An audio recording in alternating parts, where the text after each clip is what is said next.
نبی ہم نے آپ کو شاہد بنایا، شاہد بنائے ساری کائنات کا مشاہدہ کرنے والا، اس میں صاحبزادہ صاحب بھی ہیں، میں گناہ گار و سیاہکار بھی ہوں، آپ جیسے نیکوکار بھی ہیں، ہمارے آقا ہمارا مشاہدہ کر رہے ہیں نا، کر رہے ہیں نا؟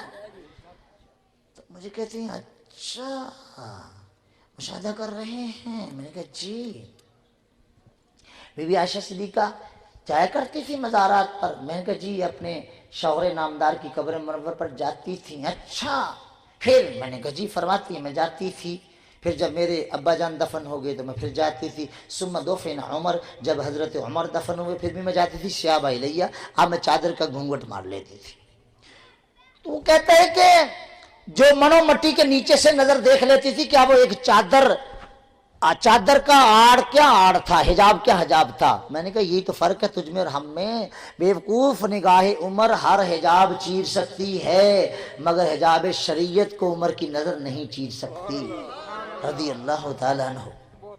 یا ایھا النبی انا ارسلناک شاہدا و مبشرا، خوشخبری دیتے ہیں، بندے کو دیکھ کے بتا دیتے جنتی، فرمایا میرا ابو بکر جنتی ہے، میرا عمر جنتی ہے، میرا عثمان جنتی ہے، میرا علی جنتی ہے، میرا طلحہ جنتی ہے، میرا زبیر جنتی ہے، میرا سعید جنتی ہے، میرا ابو عبیدہ جنتی ہے، میرا عبد الرحمن ابن عوف جنتی ہے۔ کبھی کسی نے اعتراض کیا، کسی صحابی نے کہا کہ یا رسول اللہ یہ تو بڑی دور کی باتیں ہیں آپ ابھی فرما رہے ہیں، پتہ چلا صحابہ کا عقیدہ تھا جو رسول اللہ کے منہ سے نکل گیا وہ ہو گیا۔ شاہد و مبشر و نذیر و داعیا الی اللہ، اور اللہ کی جانب دعوت دینے والے ہیں بیچنے اس کے حکم کے ساتھ، بس سراجا منیرا، اور چمکا دینے والے آفتاب ہیں، وبشر المؤمنین، اور خوشخبری ہو مومنوں کو، بان لهم من اللہ فضلا کبیرا، یہ ان پر اللہ کا بہت بڑا فضل ہے۔ وآخر دعوانا ان الحمد للہ رب العالمین۔ تقریر کے بعد میں چلا نہیں جاتا،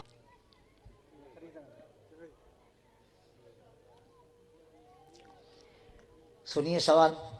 اگر ایک مرد اپنی بیوی کو ایک ہی وقت 6 دفعہ طلاق کا لفظ کہہ دے، طلاق ہو جاتی ہے یا نہیں؟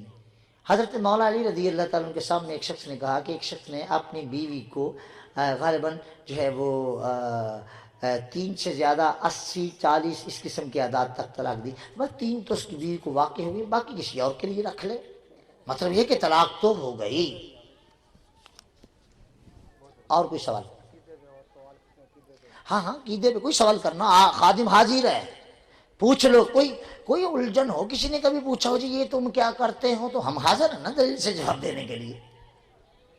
اور آپ غلط ہوں گے تو میں آپ کی بھی اصلاح کر دوں گا، اگر آپ غلط ہوں گے تو میں آپ کی بھی اصلاح کر دوں گا، یہ نہیں ہے کہ ہم غلط بات کو بھی حق کہہ دیں گے، نہ ایسا نہیں ہوگا، کل اللہ کے حضور جانا ہے۔ جی پوچھ لیجئے، بلا تکلف پوچھ لیجئے۔ جی جی فرمائیے۔ مسا کرنا جب موضے پہ بہت عظیم قسم ہے، ہمارے ایک مولانا تھے وہ اوسط کتاب سے حدیث بیان فرما رہے تھے کہ جراب کو مسا کرنے سے نماز ہو جاتی ہے۔ بیٹھے کہتے ہیں کہ موضع پہ مسا، تو ایک مولانا صاحب اوسط کی حدیث بیان کر رہے تھے، پتہ نہیں طبرانی اوسط تھی کہ کون سی اوسط تھی، اس کی حدیث میری نظر سے صحاح میں بھی یہ گزری ہے اور اس میں کتاب الآثار میں بھی۔ مولانا صاحب جہاں لفظ جراب آیا ہے عربی زبان میں، وہاں مراد وہی جراب ہے جس کے اندر نہ پانی داخل ہو سکے نہ گردہ داخل ہو سکے، بس وہ اگر جراب بھی ہے تو اس پہ مسح کرنا جائز ہے۔ اور اگر جراب سے مراد یہ جراب ہے جو میں نے پہن رکھی ہے، پانی پھینکو تو میرا پاؤں گیلا ہو جائے گا اور گردہ پڑے تو وہ بھی اندر چلی جائے، ایسی جراب وہ ربڑ کی ہو، نائلون کی یا ریکسین کی ہو، جس کے اندر پانی اور گردہ داخل نہ ہو، اس پہ مسح کرنا ہمارے فقہا کے نزدیک بالکل درست ہے، اور ان جرابوں پر جناب نہیں ہو سکتا، ہی تحقیق۔ جی اور کوئی سوال؟ کھڑے ہو کے کر دو سوال۔ جی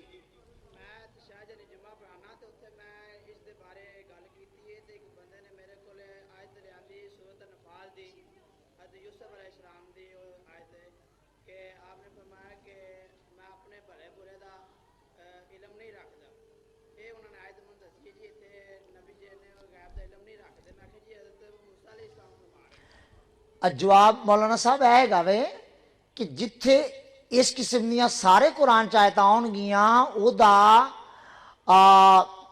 علمی طور تے جواب اے وے کہ اتھے مراد ذاتی نفع نقصان دی نفی ہوئے گی. ذاتی طور تے کسے بھی اللہ دے بندے نو اسی نفع نقصان تے قادر نہیں بندے خواہ اللہ دے انبیاء کیوں نہ ہون. عقیدہ ساڈا اے وے کہ اللہ دے بندے اللہ دی عطا نال نفع نقصان تے قادر نے. تے جدوں کوئی ایہو جی آیت کدی بھی سامنے پڑے مسکرا کے آکھو اے سانو مضر نہیں. ساڈا عقیدہ اے نہیں جڑا تسی ساڈے متھے تھپ دے پے ہو. جی اور کوئی سوال؟ ہاں جی پوچھیے. ہاں جی پوچھ لیجیے. اب یہ بھی تو آخر آستانہ ڈوڈا شریف کو کرانا جاتا ہے نا کہ آپ کے لیے اہتمام کر کے مجھے بلا کے کہا کہ پوچھ لیجیے. ہاں پوچھ لیجیے. کچھ مولوی کہتے ہیں اذان تو پہلے صلاۃ نہیں پڑھنا چاہیے. سننے ابو داؤد جلد اول صفحہ نمبر 77 اس میں حدیث موجود ہے کہ بی بی نجاریہ، حاشیے پہ لکھا ہے کہ ام سلمہ نجاریہ ہیں. وہ فرماتی ہیں کہ ہمارے گھر کی چھت کافی اونچی تھی اور حضرت سیدنا بلال رضی اللہ عنہ اذان فجر پڑھنے کے لیے منہ اندھیرے ہماری چھت پہ آ جاتے تھے، بیٹھ کے درود پاک اور دعائیں پڑھتے رہتے تھے اور اس کے بعد اذان پڑھتے تھے.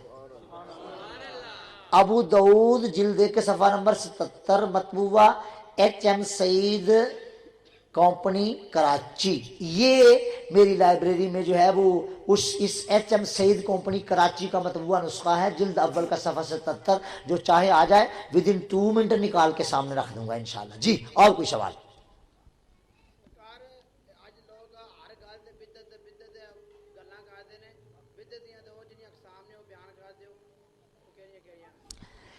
لوکی ہر گھر کوئی نہ کوئی ایک بندہ یہو جہا جمدا پیا جڑا بدعت دی رٹ لاندا ہے. تو زیادہ بدعت کی بات کرے تو اسے کہیں کہ جناب والا آپ ایسے کریں نا ذرا کہ آپ کہتے ہیں کہ جو کام نبی علیہ السلام نے اور صحابہ نے نہیں کیا وہ نہیں کرنا. سب سے بڑی بدعت تو آپ کا وجود مسعود ہے. بھائی بدعت کی 2 قسمیں ہیں، بدعت حسنہ اور بدعت سیئہ. بدعت سیئہ مردودہ ہیں، بدعت حسنہ قابل قبول ہے. حضرت عمر رضی اللہ تعالی عنہ کی حدیث بخاری شریف میں ہے کہ آپ نے جب حضرت ابی بن کعب رضی اللہ عنہ کو فرمایا کہ ابی 20 رکعت نماز تراویح پڑھاؤ تو انہوں نے پڑھائی. صحابہ نے کہا کہ حضور نہ نبی پاک علیہ السلام نے باقاعدہ پڑھائی نہ صدیق اکبر نے، آپ نے یہ کیا کیے؟ فرمایا نعم البدعۃ ھذہ، یہ بدعت بھی ہمارے لیے نعمت ہے. بخاری. جی اور کوئی سوال؟ ہاں جی پوچھ لیجیے.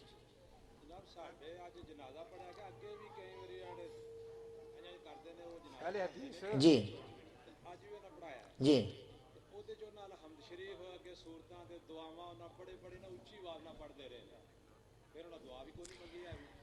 جواب یہ ہے کہ سب سے پہلے تو نفس مسئلہ یہ سمجھنا چاہیے کہ نماز جنازہ میں اگر فاتحہ پڑھنا ضروری ہے اس کا مطلب یہ ہوا کہ ترک فرض اگر لازم آیا تو نماز نہیں ہوگی.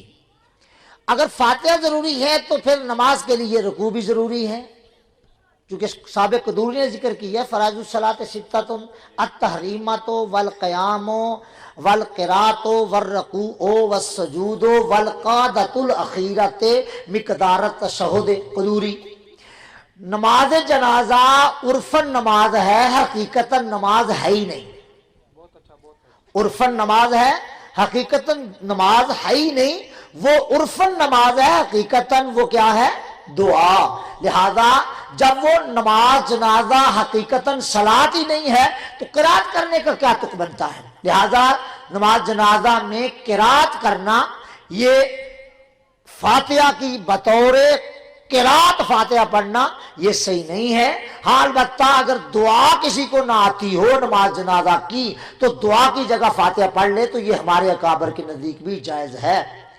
اس کا اونچی پڑھنا یہ ثابت نہیں ہے بلکہ اسے خفی طور پر ہی پڑھنا چاہیے جس طرح ہمارے علماء پڑھتے ہیں. جی اور کوئی سوال؟